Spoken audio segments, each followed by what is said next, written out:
안녕하세요. 문철웅입니다. 오늘은 정렬 및 부분학 구하기에 대해서 살펴보도록 하겠습니다. 제일 먼저 정렬을 한번 보시죠. 우리가 정렬이란 무엇이라고 이야기를 할 수가 있느냐? 정렬은 데이터를 일정한 순서에 따라 차례대로 재배열하는 것을 정렬이라고 이야기를 할 수가 있습니다. 다시 얘기하자면 데이터가 막연한 나열이 되어 있다든지 아니면 발생 순서에 따라서 단순하게 입력되어 있다 그러면 우리가 그 전체 데이터의 구성이나 흐름을 이해하는 것이 쉽지 않습니다.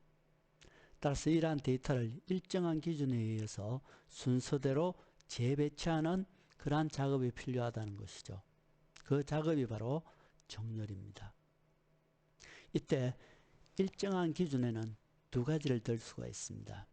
하나는 오름차순이죠. 또 하나는 내림차순입니다. 즉 오름차순이라는 것은 일반적으로는 데이터가 작은 것부터 큰 순서대로 나열하는 것을 이야기를 합니다. 그러나 데이터의 종류에 따라서 우선순위가 정해지기도 합니다. 그 우선순위를 보시면 제일 먼저 숫자를 들 수가 있겠죠.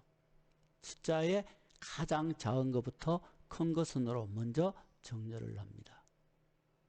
그 다음에는 기호죠. 즉 특수문자를 이야기를 합니다. 그 다음에 문자죠. 자, 이 문자에는 한글과 영문이 있겠습니다만은 물론 다른 나라 말도 많습니다. 그러나 일반적으로 한글과 영문에서는 이게 좀 잘못되어 있습니다만은 한글이 우선적으로 오름차순에서는 나오게 되어 있습니다.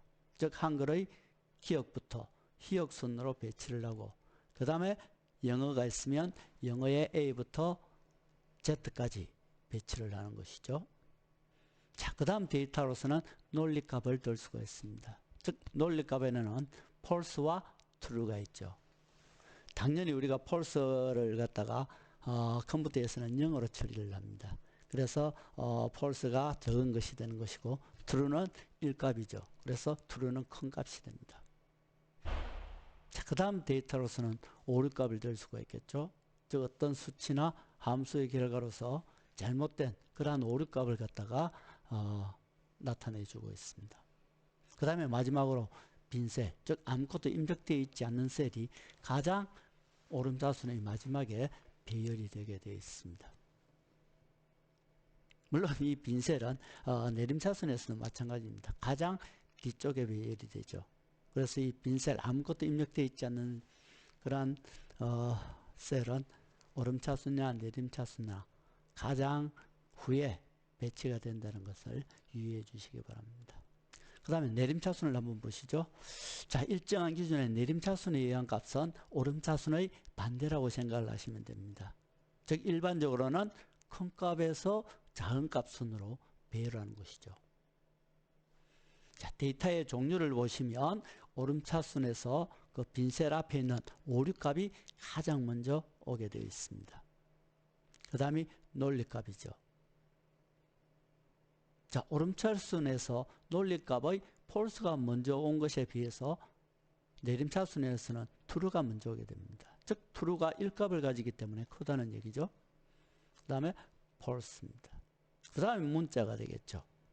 문자는 영문이 먼저 배열이 됩니다. 영문의 Z에서 A순, 그 다음에 한글의 히읗에서 기역순으로 배치가 되겠죠. 그 다음 기호나 숫자가 오게 됩니다.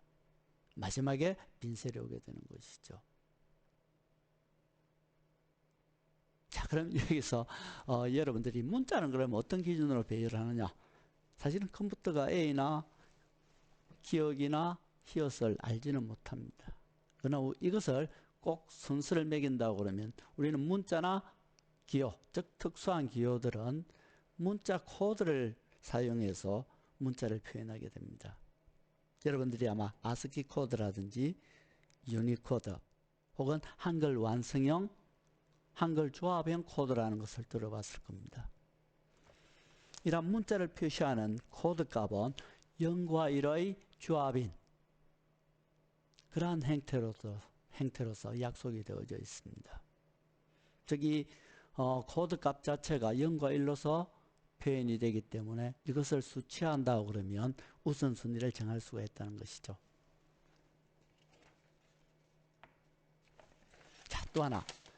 우리가 일정한 기준에 의해서 정렬 작업을 마쳤음에도 불구하고 그 정렬 이후에 또 똑같은 데이터가 나타나게 되면 어떻게 할 것이냐. 그것은 또 다른 데이터를 갖다가 기준으로 해서 정렬 작업을 다시 반복하시면 됩니다. 즉 1기준의 정렬 작업, 2기준의 정렬 작업을 반복하고 그게 또 다른 것이 필요하다고 그러면 3기준을 설정을 해서 다시 정렬 작업을 해주시면 됩니다. 자, 다음으로 부분합 기능에 대해서 한번 살펴보겠습니다. 자, 이 부분합이라는 것은 특정 필드의 같은 데이터를 하나의 그룹으로 묶어서 그 그룹의 특정한 합계나 평균 혹은 최대값, 최소값 등을 요약해서 결과를 파악하는 그런 기능이라고 얘기를 할 수가 있습니다. 자, 밑에 여기 한번 보시면 구분 필드를 한번 봐주시죠. 즉 구분 필드에 데이터들이 나열이 되어 있을 수 있겠죠. 여기서는 이미 정렬이 되어 있습니다만은 방수는 방수끼리, 그 다음에 실버는 실버끼리, 그 다음에 14K는 14K로 되어 있습니다.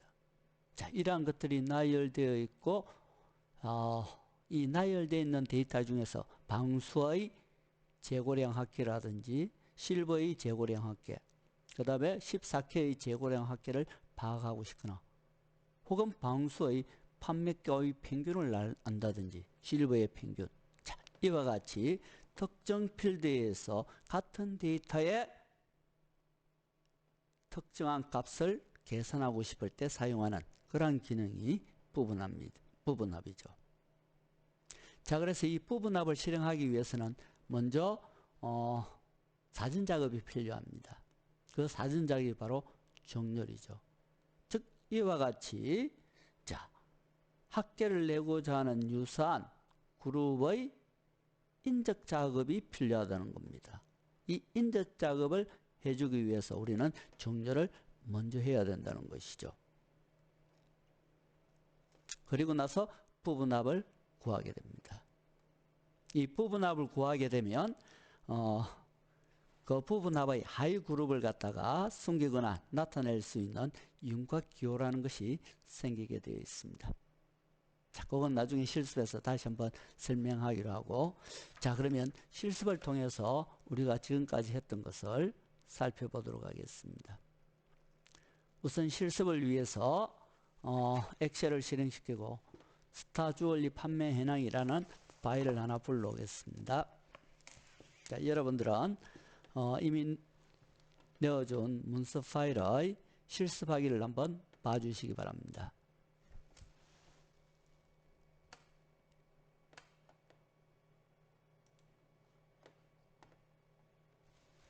자, 파일을 불러오겠습니다.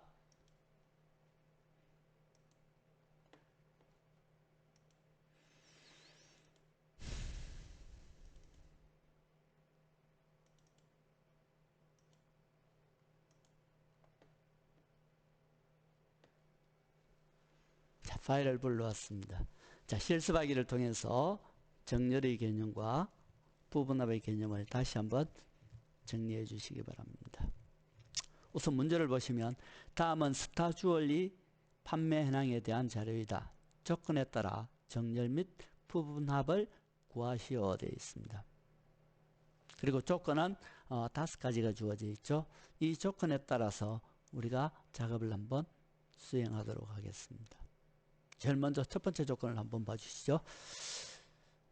자, 새 시트를 만든 후 새 시트의 이름을 정렬 및 부분합으로 변경하시오 되어 있죠. 우선 새 시트를 하나 만들겠습니다. 자, 보시면 아래쪽에 입력되어 있는 옆에 보면 별표가 되어 있는 아이콘을 하나 보실 수가 있습니다. 자, 이 아이콘을 클릭하게 되면 새로운 시트가 삽입이 되게 되어 있습니다. 클릭하겠습니다. 자, 그러니까 시트 1이라는 시트가 하나 만들어졌죠. 자, 요놈을 이름을 다시 주겠습니다. 자, 이름을 줄 때는 자, 시터 1 이 부분을 더블 클릭하시고 바로 입력해 주시면 되죠.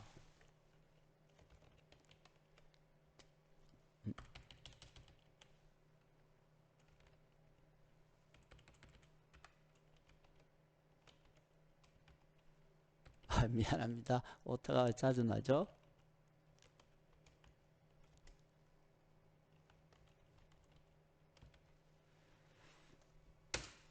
자, 그리고 엔터를 치시면 시트가 하나 만들어지게 되어 있습니다. 자, 그러면 다시 입력 시트를 클릭해서 우리가 불러온 파일에서 필요한 부분을 복사를 해서 붙여넣기 하겠습니다. 자, B4부터 H, B4부터 H 13을 영역을 설정합니다. 그리고 복사 컨트롤 C 혹은 메뉴를 실행하셔서 복사를 선택합니다. 그리고 밑에 있는 정렬 및 부분합 클릭합니다. 자, B2 셀에 정렬한 붙여넣기 하도록 되어 있죠. B2 셀을 클릭하고 마우스 오른쪽 버튼을 눌러서 제일 앞쪽에 있는 붙여넣기를 선택합니다.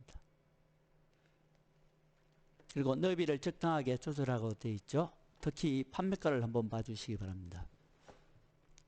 자, 판매가를 한번 보시면 샤프 표시가 있을 거예요. 자, 이 샤프 표시는 어떨 때 나타나느냐? 자, 수치 데이터를 입력한 경우 셀의 너비가 충분하지 않는 경우에 이 샤프 표시가 나타나게 되어 있습니다. 자, 그런 경우에는 자, 위에 있는 열번호 사이에 마우스 포인트를 두시고 오른쪽으로 클릭을 해서 셀의 넓이를 넓혀 주시면 이와 같이 데이터가 나타나게 되어 있죠. 그렇지 않으면 자, 샤프 표시가 있을 때, 즉 샤프 표시가 있는 셀과 그 다음 셀의 경계선 위치 두시고 더블 클릭을 하셔도 이와 같이 데이터의 크기에 맞게끔 자동적으로 셀의 넓이가 늘어나게 되게 되어 있습니다. 자, 그 다음에 한번 보시죠. 자, 3번 조건을 보시면 구분 필드를 기준으로 내림차순으로 정렬하라 되어 있습니다. 자, 먼저 여러분들이 정렬을 할 때에는 두 가지 방법이 있습니다. 일단 데이터가 있는 셀에 셀 포인트를 두시고 나중에 어떤 필드를 기준으로 할 것인가를 설정할 수도 있고, 혹은 미리 전체 데이터를 영역으로 설정하고 정렬 메뉴를 실행하는 방법도 있습니다. 또 정렬 메뉴도 역시 두 개가 있습니다. 자, 홈 탭에서 정렬이 있고, 또 데이터를 가시면 데이터의 정렬이 있죠. 자, 플레이 메뉴는 데이터 정렬을 실행하는 것이 원래의 메뉴라고 보시면 됩니다. 자, 그러면 정렬 대하상자가 나타나게 되어 있습니다. 자, 여기에서 제일 먼저 여러분들이 해줘야 될 것은 어떤 필드를 기준으로 할 것인가, 즉 열을 기준으로 할 것인가 선택을 해주시면 됩니다. 조건에 보시면 구분 필드를 기준으로 하라 되어 있죠. 자, 구분을 선택합니다. 구분. 그 다음에 정렬 기준은 값을 두시면 되겠고,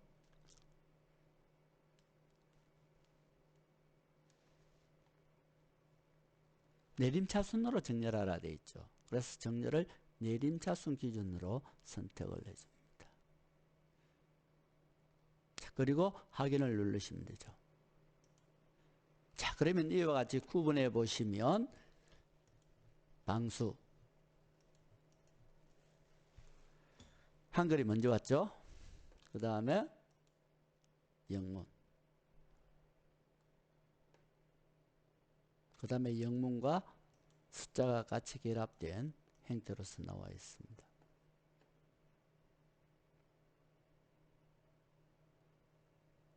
그 다음 내용을 한번 봐주시죠.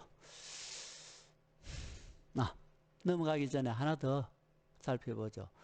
여기에서 방수하는 것이 똑같은 데이터가 배열이 되어 있습니다. 만일에 이 두 개 중에서도 우선순위가 필요하다 그러면 그 우선순위를 뭐로 할 것이냐를 다시 여러분들이 결정을 하셔야 됩니다.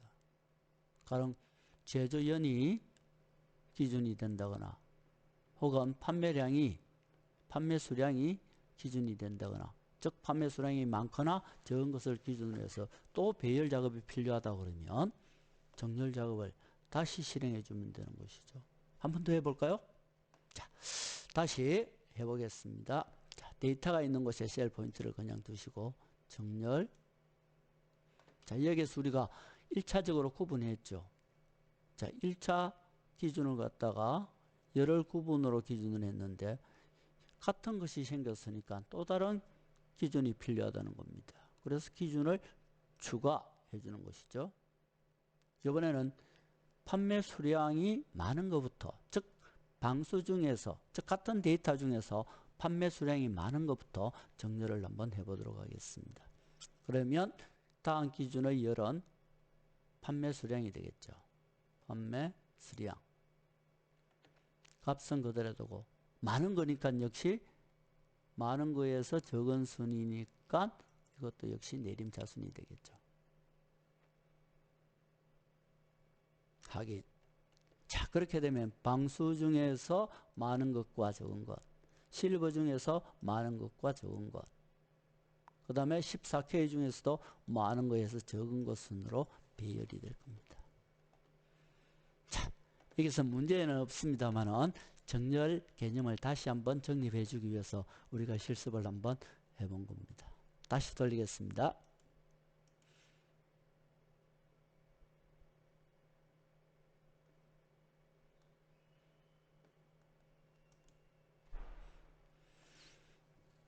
자, 여기서 우리가 조건 3가지를 설명을 했죠. 자, 그 다음은 부분합 기능입니다. 조건 4를 보시면 구분별로 재고 수량 합계 상품명 개수를 구하시오 되어 있죠. 부분합 기능을 이용하라 되어 있습니다. 자, 부분합 기능을 실행하기 위해서 메뉴를 보시면 자, 데이터로 오시고 윤곽선에 부분합이 있죠. 클릭을 합니다.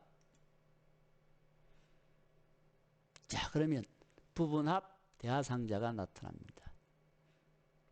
제일 먼저 우리가 선택해 줘야 되는 것은 그룹화할 항목을 뭐로 할 것인가 하는 얘기죠. 자, 여기에서는 구분 필드를 선택을 하시면 됩니다. 조건에 보시면 구분별로 되어 있죠. 따라서 구분 필드가 필요하다는 거죠. 그 다음에 요 구분별로 해가지고는 수량의 합계를 구하도록 되어 있습니다. 그래서 먼저 사용할 함수는 수량의 합계이기 때문에 합계를 먼저 선택을 해주시면 되죠. 그 다음에 무엇을 계산할 것이냐? 수량이죠. 자, 여러분들이 수량을 찾아서 재고 수량이죠. 재고 수량을 선택해 줍니다. 그리고 새로운 값으로 대치. 자, 우리가 한 페이지에 다 나타내기 위해서는 자, 두 번째 항목은 체킹할 필요가 없습니다. 그 다음에 부분합이라는 것은 즉 그룹의 특정한 값에 대한 계산을 하게 되어 있죠. 즉 방수에 하기 때문에 이 방수의 아래쪽에 합계나 개수를 산출해 주기 위해서는 자, 제일 아래쪽에 요약 표시를 체크해 주시면 됩니다. 이렇게 하고 확인을 눌러보도록 하죠. 자, 그러면 자, 구분을 기준으로 방수를 기준으로 해서 재고 수량의 합계액이 이렇게 나타난 걸 보실 수가 있죠. 가죽 역시 마찬가지고 실버의 재고 수량의 합계가 각각 나타나게 됩니다. 자, 하나가 더 있죠. 그런데 즉 상품명의 개수를 구하라 되어 있습니다. 자, 하나의 계산이 더 필요한 경우에 또다시 부분합 기능을 실행시켜주면 되는 것이죠. 역시 데이터 부분합. 자, 그러면 부분합 대하상자가 나타나게 되어 있습니다. 자, 그룹할 항목. 이것은 변동이 없습니다. 구분이죠. 그 다음에 사용할 함수는 달라지게 되겠죠. 즉 상품명의 개수를 구하라 되어 있습니다. 자, 여러분들이 체크 버튼을 클릭하셔서 개수를 선택해 줍니다. 자, 그리고 앞에서 설정한 재고 수량은 해제를 해주시고, 제조연도 앞에 표시를 했네요. 미안합니다. 이거 역시 해제를 해주셔야 됩니다.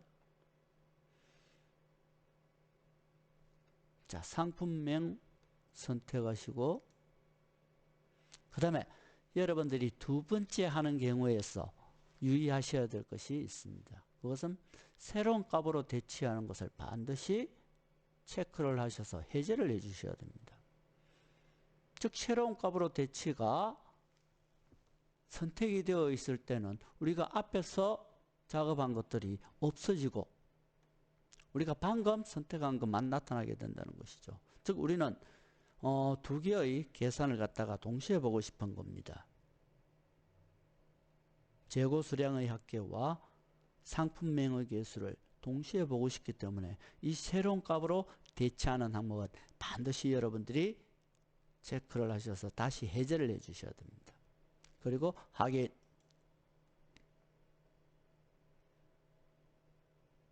자, 이렇게 함으로써 두 개의 그룹에 대한 계산을 볼 수가 있습니다. 자, 그리고 여기 왼쪽에 보시면 1, 2, 3, 4가 되어 있고 특정한 기호들이 막 표시가 되어 있죠. 이것을 윤곽기호라고 합니다. 우리가 앞에서 이야기했겠지만은 자, 하위 그룹들을 표시해주고 혹은 숨기는 그런 기능을 하는 것이죠. 자, 4번부터 한번 제가 클릭을 해보죠. 지금 현재 상태가 4번까지 다 나타나 있는 상태입니다. 그럼 3번을 볼까요? 자, 그룹이 하나 한 단계가 없어졌죠. 자, 이와 같이 번호를 눌림으로써 나타내는 그룹의 수준을 보여주게 되게 되어 있습니다.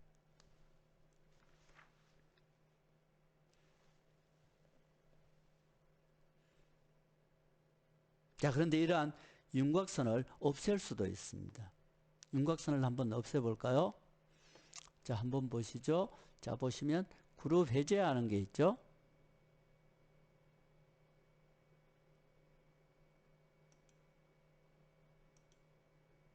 그룹 해제를 클릭하게 되면 윤곽 지우기가 있습니다. 이 윤곽 지우기를 클릭해 주시면 자, 우리가 왼쪽에 나타나 있는 윤곽 기호들을 없앨 수 있다는 것이죠. 자, 그러면 여기까지 여러분들이 보시고 다시 한번 자, 문제의 결과 화면을 보셔야 됩니다. 자, 결과 화면과 차이가 있는 부분을 여러분들이 다시 확인하시고 자, 무엇이 잘못된다를 표시해 주면 되는 것이죠. 자, 우리도 잘못된 게 있죠.